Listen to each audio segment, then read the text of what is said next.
ఫోన్లో social media open చేస్తే ప్రస్తుతం ట్రెండ్ అవుతున్నది ఈశ్వర్ సాయి, మాధురి రాథోడ్.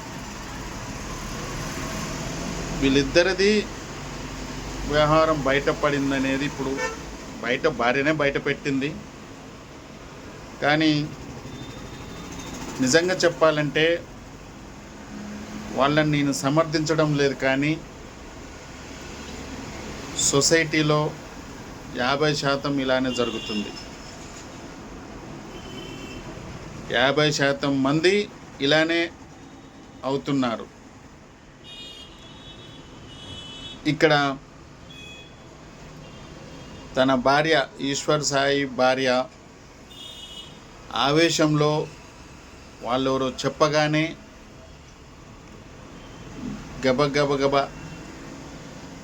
వీడియోలు తీసుకుంటూ, ఆమె తీస్తుంటే వీడియోలు ఈమె ఓవర్ చేస్తూ సోషల్ మీడియా ప్రపంచానికి ఎక్కిరు. దీనివల్ల ఎవరికి నష్టము? ఇప్పుడు ఆ మాధురికి, ఈశ్వర్ సాయికి ఎలాంటి నష్టం లేదు. నేను ఒక్క నిమిషం చెప్తా వినండి. ఇప్పుడు దాదాపు ఈశ్వర్ సాయి, మాధురి రాథోడ్ తక్కువ మందికి తెలుసు. ఎందుకంటే ఇప్పుడు ఆ ఫోక్ సాంగ్ చేసేటోళ్ళు, చూసేటోళ్ళకే ఎక్కువ మందికి తెలుసు. మాలాంటి వాళ్ళకు న్యూస్ ఎక్కువ చూస్తాం కాబట్టి అవి పెద్దగా పట్టించుకోము.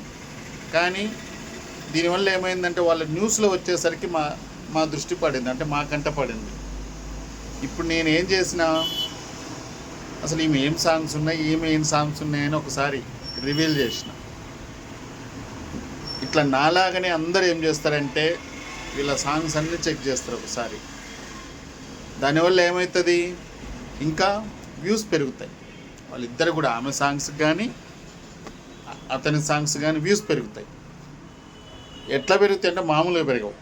ఇప్పుడు దాదాపు 5 లక్షల వరకు వ్యూస్ అని ఇప్పుడు వరకు ఉంటే, ఈ చర్యతో 20 లక్షల వ్యూస్ కూడా అయ్యే పరిస్థితి ఉంటుంది. ఎందుకంటే ప్రతి ఒక్కరు కూడా ఇప్పుడు టచ్ చేస్తారు.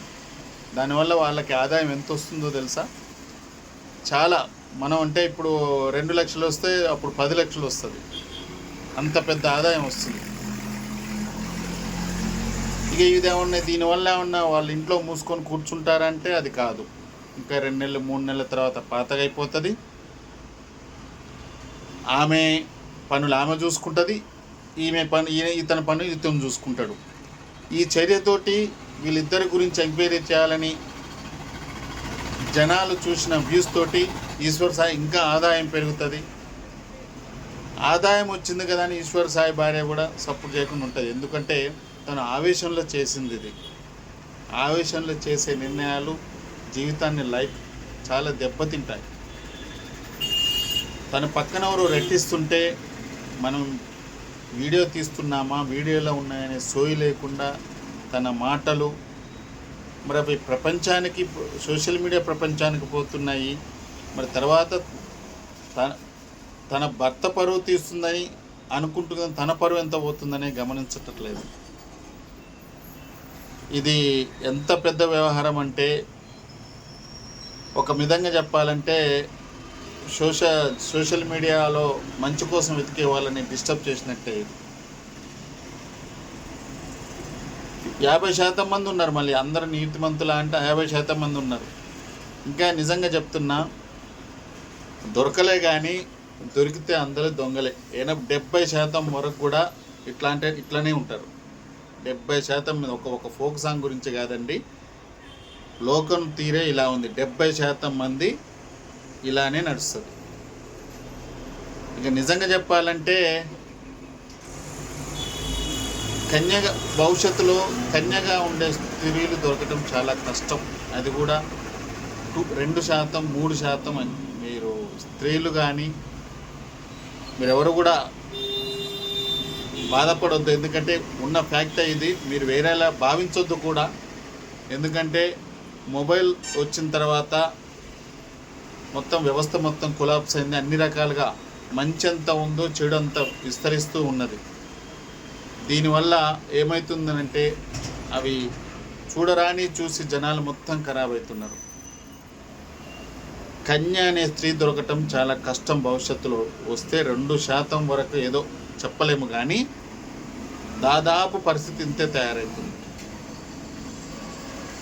దీనికి ఎవరు కారణం అంటే ఎవరు కారణం కాదు, ఈ పరిస్థితులు అలా వస్తున్నాయి అంతే. దాన్ని ఎవ్వరూ ఆపలేరు. సోషల్ మీడియా అనేది ఎవ్వరూ ఆపలేరు. మంచిని ఆపలేరు, చెడును ఆపలేరు. చెడును ఆపాలంటే మనకు మనం, అంటే ఎవరైతే అనుకుంటారో, ఎవరైతే తప్పు చేయబోతారో వాళ్ళకు వాళ్ళు అనుకుంటే తప్పితే ఇది ఆగేది కాదు. ఇప్పుడు ఈ వీరి వ్యవహారానికి వస్తే ఈశ్వర్ సాయి, మాధురి, నాకు తెలిసి ఆమెదే తప్పని తన భార్య అంటుంది, కానీ దాదాపు ఎక్కువ శాతం మంది, 80% మంది కూడా మగవాడే ప్రపోజ్ చేస్తారు. ఇట్లాంటి 20% మంది అమ్మాయి చేస్తారు. ఇద్దరిది తప్పు ఉంది దాంట్లో. కాకపోతే అందరూ దొరకలేదు, వీళ్ళు దొరికారంతే.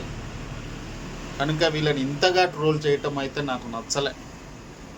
ఇప్పుడు రేపటి రోజున ఇప్పుడు ఈశ్వర్ సాయి భార్య మనల్ని ట్రోల్ చేస్తున్న వాళ్ళని అంటారు చూడండి, నేనేదో ఆవేశంలో అన్నాను, మీరెందుకు మా ఫ్యామిలీని ఇలా ఇబ్బంది పెడుతున్నాను, మేము బతకాలనా చావాలనా అని రేపటి రోజున ఈమె మాట్లాడే అవకాశం ఉంటుంది. అసలు ఈ కారణం అన్నిటికీ ఈమె, మళ్ళీ ఈమెనే అనే ఒక ఆస్కారం ఉంటుంది. కాబట్టి మిత్రులారా, ఇకనైనా సరే వారు చేసింది తప్పు, అది ఆ తప్పు బయటికి వెళ్ళింది. వాళ్ళని ఇకనైనా ట్రోల్ చేయటం మానండి. వాళ్ళని వాళ్ళని సాగని మనం ఎక్కువ ట్రోల్ చేస్తే వారి ప్రాణాలకే ముప్పు అవుతుంది. కాబట్టి ఇక వదిలేస్తారని ఆశిస్తూ భవిష్యత్తు మంచిగా ఉండాలని మనం అందరూ కోరుకుందాం. Thank you.